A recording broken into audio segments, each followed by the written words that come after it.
Hallo ihr Lieben, herzlich willkommen zu diesem kleinen Reisebericht. Für mich ging es dieses Jahr mit meiner Varianta 65 nach Mecklenburg-Vorpommern. Genauer gesagt auf die Mecklenburgische Seenplatte, 14 Tage lang Müritz und Co.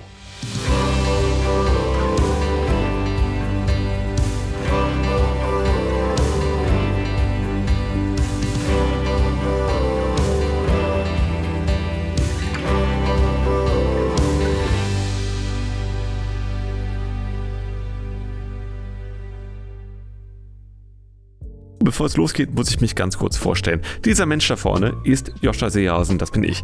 Vom Beruf Fernsehregisseur, auch das muss irgendwer machen. Und seit 2 Jahren bin ich wieder Hobbysegler. Wieder? Richtig gehört. Ich komme aus einer Seglerfamilie, aufgewachsen am Rheinhafen Hittorf, Stadtteil von Leverkusen. Da ging es so oft wie möglich mit unserer Lissjolle aufs Wasser. War natürlich eine fantastische Kindheit, aber mit dem Einsetzen der Pubertät wurden dann Mädchen und E-Gitarren irgendwie spannender als Wind und Wellen und es kam zu einer längeren Auszeit. Meine Liebe zur teuersten Art, ein unbequemes Leben zu führen, habe ich dann erst vor 1,5 Jahren wieder so richtig entdeckt. Auf einem Polyfalken. Tolles Boot übrigens. Und wie sich das gehört, wollte ich dann auch sofort ein eigenes Boot. Also habe ich mir im Oktober 2023 ein Segelboot gekauft. Aufs Boot. Prost, genau, auf die Ella. Das Hauptkriterium für den Bootskauf: es muss von meinem Auto gezogen werden können. Ein Mini. Ich fand nämlich die Idee schon immer toll, das Boot einfach auf den Trailer zu packen und überall Segelreviere zu entdecken. Das Größte, was ich gefunden habe, was man gerade noch so an meinen Mini dranhängen kann, ist eine Varianta 65. Ein Kielschwerter, gebaut von Dela im Sauerland. 6,5 Meter lang, über 50 Jahre alt, aber dafür bezahlbar. Den Winter verbrachte ich dann, wie soll es anders sein, mit dem Reparieren und Auffrischen dieses 70er-Jahre-Boots. Also schleifen, lackieren, kleben, dann wieder schleifen, um wieder zu lackieren. Ja, bis die Nachbarn sich über den Geruch beschwert haben, zu Recht. Und den ganzen Staub. An dieser Stelle nochmal sorry, ich bin jetzt erstmal fertig. Prost. Wohl. Aufs Boot. Im März ging es dann zur Jungfernfahrt nach Hamburg. Im März, ja. Aber zum Glück spielte das Wetter mit. Zu 4 haben wir ein Wochenende auf dem Boot verbracht. Auch die Nächte. Das war zwar eng, aber überraschenderweise geht das.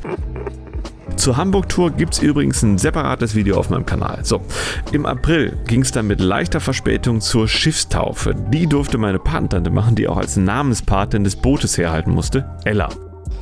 Guck mal, Ella, siehst du das Boot da? Ja. Steht da für Name drauf? Ja. Ella. So, das reicht. Ja, und dann stand auch schon die nächste Reise an. Diesmal die Mecklenburgische Seenplatte mit ihren mehr als 1000 Seen. Hauptziel Müritz, der zweitgrößte See Deutschlands. Diesmal allein. Zumindest vorerst. Bei der Abfahrt gab es allerdings schlechte Neuigkeiten. Jemand hatte mein rechtes Rücklicht abgeschraubt. Was für eine Sauerei. Also habe ich mit Hilfe meiner Eltern kurzerhand ein neues gebaut, wie es sich gehört, aus einer Tupperdose. Das da ist das normale, echte Licht. Und das ist der Tupperdosen-Nachbau. Und ich finde, es sieht sogar halbwegs so aus, als sollte das so sein. Naja, zum Glück musste ich nicht zum TÜV. 7 Uhr morgens, Abfahrt in Köln. Die 660 Kilometer bis zum Müritz hat das Tupperwarenrücklicht mit Bravour gemeistert. Und ohne Stau ging es innerhalb von 8 Stunden bis an den zweitgrößten See Deutschlands. In der Nähe von Waren konnte ich dann mein Brot bei der Werft von Jens Christen einkranen, der dort fantastische Jollenkreuzer baut. So, Kran war super und dann habe ich alles aufgebaut und so. Ich bin jetzt fertig, es ist 19:30 Uhr oder so. Und natürlich in dem Moment, wo ich fertig bin, fängt es einfach übertrieben an zu regnen. Aber wie? Ja, ich warte jetzt mal den Regen ab und dann fahre ich da hinten hin, wo der Kirchturm ist. Und da, mit ein bisschen Glück, klart es sich wieder auf. Da hinten sieht es da ganz gut aus. Motor läuft, Boot fährt, Boot schwimmt und der Regen ist fast vorbei. Und da hinten, da kommt schon wieder so ein bisschen die Sonne raus. Und da vorne, da ist jetzt die Stadt Waren und da fahre ich jetzt hin. Yes, es läuft. Ich muss jetzt mal schauen, ob ich da in den Hafen reinkomme und einen Liegeplatz kriege. Waren ist die größte Stadt an der Müritz und hat eine große, aber auch nicht gerade günstige Marina zu bieten. Dort liegen wenige Segler, aber viele gescharterte Motorboote. Dafür ist die Marina sehr, sehr gepflegt und direkt an der Altstadt. Für mich war das total praktisch, denn ich wollte unbedingt noch ein paar Besorgungen machen. Waren hat für Touristen durchaus einiges zu bieten. Schöne Stadtmuseen, aber vor allem auch eine sehr, sehr tolle Altstadt, die zum Spazierengehen einlädt. Viele Gebäude wurden aufwendig restauriert. Waren versprüht einen ganz eigenen Charme. Die schönste Stadt an der Müritz ist sie allerdings nicht, dazu später mehr. Nach meinem Spaziergang habe ich noch ein kleines Bier im Pub getrunken und bin dann zurück in den Hafen. Jetzt sitze ich auf dem Boot und kann hier so in den Hafen reingucken. Ist eigentlich ganz schön. Da vorne spiegelt sich noch so der Sonnenuntergang im Haus. Den sieht man von hier aber leider gar nicht. Ja, aber ich mache es mir jetzt hier entspannt und gehe wahrscheinlich auch gleich in die Koje. Die erste Nacht an Bord war erholsam und nach einem kleinen Frühstück ging es dann aus der Binnenmüritz raus in Richtung Klink. Leider unter Motor, denn der Wind wollte noch nicht mitspielen. Hinten dran hing das Beiboot, das hatte ich vor kurzem bei eBay Kleinanzeigen gekauft und nach meiner Großtante Ilse benannt. Denn die anfangs erwähnte Lissjolle, auf der wir unsere Kindheit verbracht haben, war eine Dauerleihgabe von ihr und ihrem Mann Klaus. So schließt sich der Kreis. In Klink, ganz im Norden der Müritz, wurde ich von einem total netten Hafenmeister begrüßt, bekam einen schönen Platz zugewiesen mit Blick auf Strand und Schloss. Allerdings zogen dann dunkle Wolken auf und es fing an zu regnen. Auf wetterbedingte Gemütlichkeit war ich gut vorbereitet. Ich hatte ein paar Bücher dabei, die ich seit langem lesen wollte. Allerdings kam es nicht dazu. Hier kommt irgendwie Wasser rein und ich weiß nicht warum. Ein ganz klein bisschen sammelt sich da. Die paar Tropfen waren nicht schlimm. Aber es zeigte mir, dass man Fenster eben nicht mal eben mit ein bisschen Sikaflex abdichtet, was ich kurz vor der Reise getan hatte. Fenster komplett ausbauen und neu eindichten kam also auf die To-Do-Liste für den Winter. Nun galt es aber erstmal einen Quick-Fix zu finden. Zum Glück hatte ich ein bisschen Bostik-Knete aus dem Sanitärbedarf mitgenommen. Mit der habe ich dann kleine Kügelchen geformt und die auf die einzelnen Schrauben, die das Fenster halten, draufgesetzt. Und damit war das Fenster erstmal dicht. Und da nichts gemütlicher ist, als die Gewissheit, die Nacht im Trockenen zu verbringen und auch weil meine mittlerweile restaurierte Variante wirklich innen gemütlich ist, wurde die zweite Nacht sehr erholsam. Am nächsten Morgen kam der Wind aus Nordwest. Ideale Bedingungen, um einmal über den großen Teich zu fahren. Der Turnplaner versprach mir als Luftfahrtinteressierten auf der anderen Seite ein spannendes Ziel, das Luftfahrttechnische Museum Rechlin. Und so hieß es nach dem Frühstück: leinenlos, Kurs Süden. Das Wetter war okay, der Wind auch und ich hoffte, dass irgendwann der Punkt kommt, dass ich in keine Richtung mehr das Land sehen würde. Das hätte dann schon etwas von großem Abenteuer. Dem war aber nicht so. Am Nachmittag kam ich an in Rechlin in einer nicht ganz so schönen Hafenanlage und ging stracks zu Fuß ins Museum.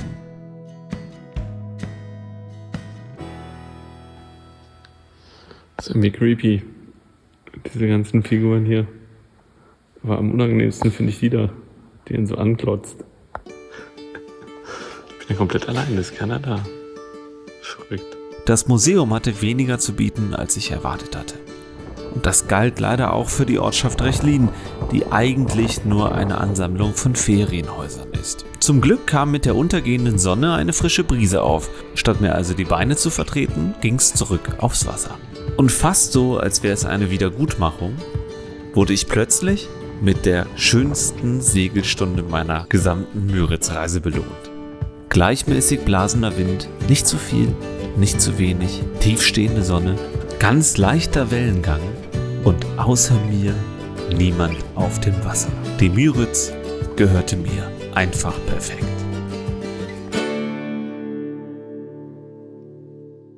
Nach einer Nacht im Hafendorf Rechlin fuhr ich am nächsten Tag noch ein kleines Stück weiter gen Süden in die sogenannte Kleine Müritz. An deren Ufern liegt dann wirklich die Stadt Rechlin, wie ich feststellen musste. Ich hatte vorher tatsächlich nur das Hafendorf betreten, eine Feriensiedlung. Ich musste mein Urteil über Rechlin also revidieren. Nun stand die Rückfahrt gen Norden an, denn ich sollte einen Tag später einen Gast an Bord begrüßen dürfen. Morgen kommt meine kugelige Freundin hinterhergeflogen und steigt hier noch ein paar Tage mit aufs Boot. Genau. Ja, wir sind sehr gespannt. Es wird ein Mädchen bei uns und ich habe dieses Boot ja noch gar nicht so lange. Und irgendwann standen wir vor dem Boot und dachten, das ist ja ein cooler Name für ein Kind. Ja, mal schauen, wie ich das dem kleinen Kind irgendwann erkläre. Hoffentlich gibt es keine weiteren Geschwister. Obwohl das ein Grund wäre, ein größeres Boot zu kaufen mit einem anderen Namen. Vielleicht doch. Im Englischen heißt es 4-Foot Sickness. Das eigene Boot ist eigentlich perfekt, es fehlen nur 4 Fuß. Und so kauft man sich dann alle paar Jahre ein jeweils 4 Fuß größeres Boot, bis man irgendwann den Ursprung des Segelns vermisst und sich wieder eine Jolle zulegt. So betrachtet ist mein Boot eigentlich perfekt. Nicht zu groß und nicht zu klein. Es gibt 4 Schlafplätze, eine kleine Kochmöglichkeit mit einem Spirituskocher, ein kleines Waschbecken und dank dieser 12 € Akkupumpe auch Frischwasser. Man kann zu 4 gut im Cockpit sitzen. Die Segeleigenschaften des Bootes sind in Ordnung und man kann es relativ leicht trailern. Könnte ich das Boot nochmal neu designen, hätte ich gerne 4 Fuß mehr für eine richtige Toilettenkabine als bessere Alternative dazu. Und es wäre schön, einen Wasserballast zu haben, damit man das Boot beim Slippen noch ein bisschen besser handeln kann. Klar, auch größere Liegeflächen wären natürlich komfortabel, aber das alles ist Klagen auf hohem Niveau. Im Grunde genommen ist die Variante wirklich gut designt. Und man darf nicht vergessen, jeder Fuß mehr Boot erzeugt auch mehr Kosten. Quer über die Müritz in Richtung Norden ging es für mich in den kleinen Ort Röbel. Röbel gefiel mir von den Städten an der Seenplatte am besten. Zwar steppt hier nicht gerade der Bär, aber die Stadt versprüht einen total tollen Charme. Die Nacht in der Stadtmarina war eigentlich okay. Nur beim Wecker hatte ich kurz überlegt, mein Vegetariertum doch wieder dran zu geben. Unter Motor ging es dann von Röbel zurück nach Waren und mit meiner Freundin an Bord ging es dann durch die Kanäle in den nächsten See. Snacktime mit. Nachdem wir Flesensee und Kölpingsee hinter uns gelassen hatten, kamen wir in Malchow an. Der malerische Ort liegt auf einer kleinen Insel und ist unter anderem für seine Drehbrücke bekannt. Die geht in 10 Minuten auf, dann fahren wir da durch und gehen dahinter in den Hafen.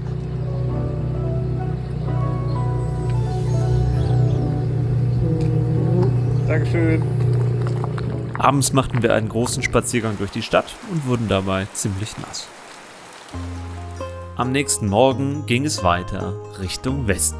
Ziel Plau am See.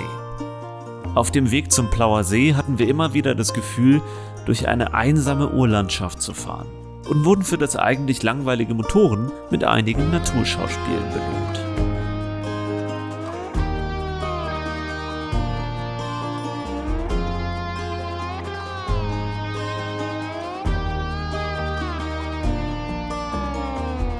In so einer Anlegestelle und das ist Joscha und der hat hier gerade den Mast gestellt. Heute Morgen da fahren wir jetzt gleich auf, das ist der Plauer See, Joscha. Ja. Und hier an dieser Stelle ist es aber auch sehr windig. Deswegen mal gucken, ob wir das überleben. Einmal perfektes Segelwetter auf dem Plauer See. Wir bei Wikipedia gelesen haben, der, ich glaube, 7. See Deutschlands. In Plau kamen wir gegen Nachmittag an und erkundeten ein wenig die Stadt. Gefiel uns gut. Am Tag drauf traten wir wieder die Rückreise an gen Waren. Von dort aus würde es schon in wenigen Tagen für Jana wieder mit dem Zug nach Hause gehen. Ja, jetzt bin ich wieder allein auf dem Boot. Jana ist eben abgereist vor ein paar Stunden und ist da hinten in Waren in den ICE. Ja, natürlich schade. Aber dafür werde ich belohnt mit allerfeinstem Segelwetter. Der ist in die Sonne untergegangen und jetzt wird total schön im konstanten Wind. Fahre ich noch so ein bisschen hin und her, bevor ich da drüben im Hafen mein Nachtlager aufschlage. Ja, die letzten Tage waren schön und wahrscheinlich geht es übermorgen oder den Tag drauf zurück nach Hause. Und ja, vielleicht kommen wir nochmal zurück. Irgendwann. Fand ich hier nicht schlecht. Leider musste ich in den kommenden Tagen feststellen, dass man die Müritz eigentlich nur dann verlassen kann, wenn man den Mast legt. Denn über alle Kanäle gehen Brücken hinweg, die das Durchfahren mit stehendem Mast unmöglich machen. Da das Mastlegen und Stellen alleine ziemlich schwierig ist, fühlte ich mich auf der Müritz ein bisschen gefangen.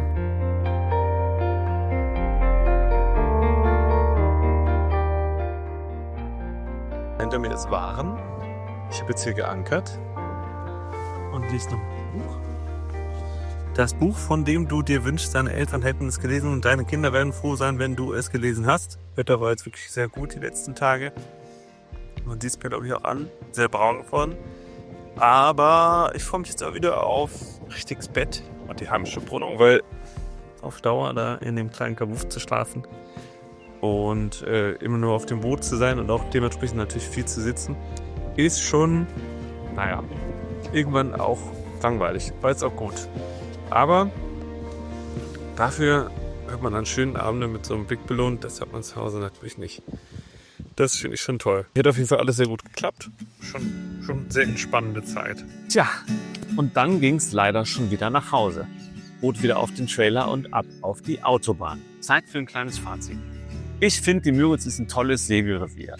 Zum einen, weil man wirklich Platz hat. Man könnte sich beinahe ausmalen, man ist auf dem Meer. Ich glaube, auf Slawisch bedeutet Müritz oder sowas wie kleines Meer. Man hat aber alle Vorteile eines Binnengewässers. Zum Beispiel kein Tidenhub, kaum Strömung, keine Berufsschifffahrt. Man kann also wirklich Segeln da genießen ohne einen Risikofaktor.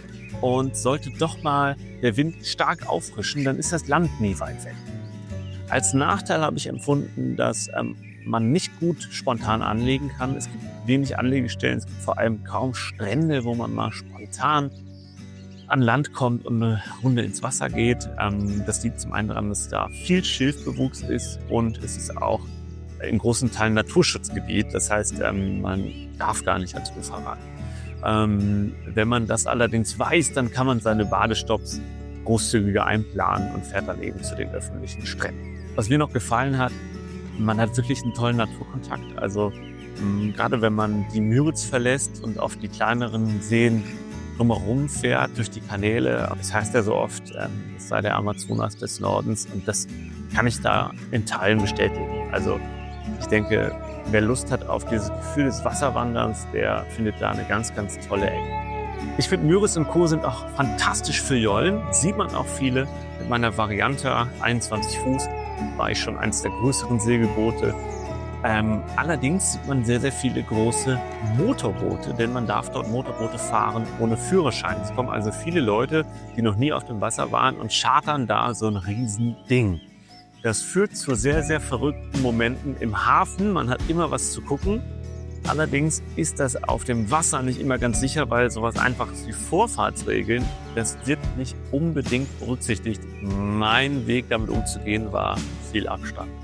Wenn ihr noch Fragen habt zur Mecklenburgischen Seenplatte oder zu meinem Boot oder irgendwas wissen wollt, lasst gerne einen Kommentar da. Ich verspreche euch, beantworte jeden davon. Und wenn ihr euch interessiert fürs Segeln oder insbesondere für Touren mit dem eigenen Segelboot, dann möchte ich euch ein Abo ans Herz legen. Ich mache nämlich häufiger Berichte über meine Touren in Deutschland und den Nachbarländern. Vielen Dank fürs Zuschauen, macht's gut. Bis irgendwann auf dem Wasser, hoffentlich. Ach.